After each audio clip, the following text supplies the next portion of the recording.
No, it will not be good for the investor because the investor would like the private equity to perform well. So I don't think at this stage the stricter regulation could, offer better protection to the investors. So the market will adjust for themselves. Up to a certain level, it will be a good thing, especially given that one of the speakers today mentioned that the confidence of external investors in Chinese companies, in particular, is weak. And if that can be improved, and if regulations help, why not? I think good for the investor. I mean, the underlying one of the problems in China is you have too many funds.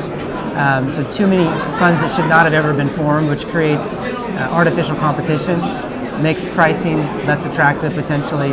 So yes, if there was regulation that would limit that, would make sure that you need to be a legitimate investor to be investing in private equity, whatever the regulations determine legitimate is, and hopefully if they were done fairly, that would be done rationally, and that would be very good for investors.